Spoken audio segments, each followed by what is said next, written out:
তারা modern abilities use করছে, প্রত্যেকেই তারা সেন্ট্রাল গভর্নমেন্ট অথবা স্টেট গভর্নমেন্টে জব করে। আপনি বাইরে থেকে দেখলে বুঝতে পারবেন না যে তারা সাঁওতাল। এবার যখন আমরা সাঁওতাল বলছি তখনই মনের মধ্যে একটা ছবি ভাসছে, ওই মাটির ঘর হবে, ওই নিকানো আলপনা থাকবে। এবার প্রশ্ন হচ্ছে যে আদৌ কি আইডেন্টিটি তাদের আর্কিটেকচারের উপর ডিপেন্ড করে? আমরা বলছি ওরা আর সাঁওতাল নেই, ওদের আইডেন্টিটি ক্রাইসিস হতে শুরু করেছে, ওরা এখন মডার্ন হয়ে গেছে, ওরা মোবাইল ইউজ করছে, তাই ওরা বোধহয় আর সাঁওতাল থাকছে না।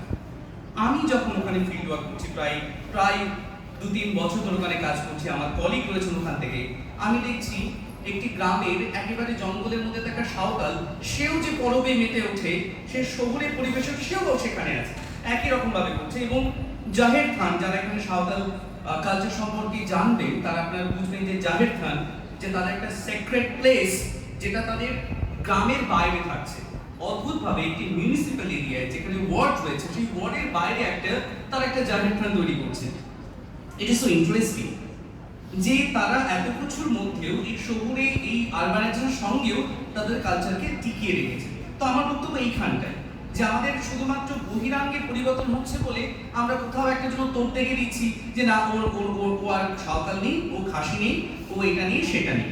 এটার সঙ্গে বিশ্বাস করুন, যখন আমরা ফিল্ড ওয়ার্কে যাই, যখন আমি পার্সোনালি এই মানুষগুলোর সঙ্গে মিশি, তখন দেখি যে না, তাদের বহিরঙ্গের পরিবর্তন কখনো তাদের ভিতরকার মনুষ্যত্বের কথাকে, তাদের মানসিকতাকে, তাদের ক্যারেক্টারিস্টিককে কখনো চেঞ্জ করতে পারে না। এটা সম্ভব নয়। তাই orality as a way of life হয়ে উঠছে খাসি কমিউনিটির কাছে।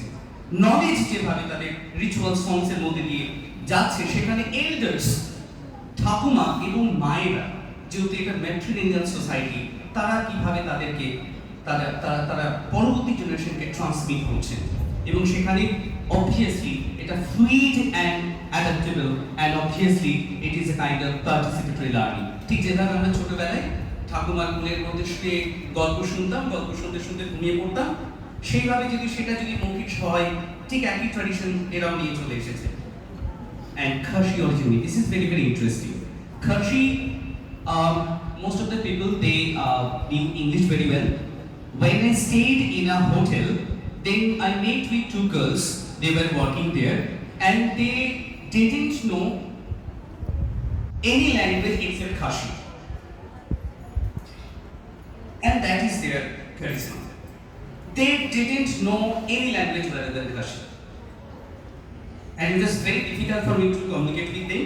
And now myth, there is every society, every culture, there is a myth, how they originated, and there is a spiritual ladder. It's a kind of ladder. মই আমরা বাংলাতে বলি মই, যেখানে তারা বিশ্বাস করে যে আমরা প্রত্যেকেই ডিভিনিটি, ঈশ্বরের সঙ্গে আমরা connected with this divine ladder. এবং প্রত্যেক গল্পেরই একটা থাকে যে তারা কিভাবে ডিভিনিটিকে হারিয়ে গেল। ঠিক যেভাবে সাঁওতালদের পিলচু বরান যে কাহিনী থাকে, যেভাবে খ্রিস্টানদের অ্যাডাম অ্যান্ড ইভের কাহিনী রয়েছে, প্রত্যেকটার ক্ষেত্রে জেনেসিসের যে কাহিনী, এখানে আমরা দেখি তারা কিভাবে একটা সময় ঈশ্বর থেকে তারা আলাদা হয়ে যাচ্ছে, ল্যাডার কোথাও শেষ হয়ে যাচ্ছে তাদের কাছে।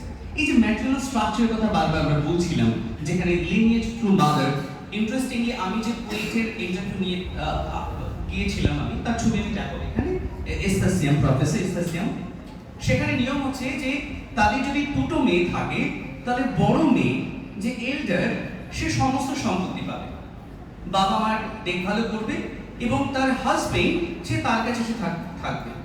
এবং আমি ম্যামের বাড়িতে গেছি যখন, উনি বড় মেয়ে, উনি বাড়িটা ওনার বাবার, উনি এখানে থাকেন, এবং ওনার একটাই মেয়ে, যে মেয়েটা খাসি নাটক নিয়ে সারা ওয়ার্ল্ডে পারফর্ম করে, she is a performer.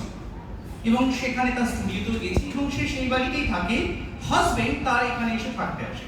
And this is very very interesting.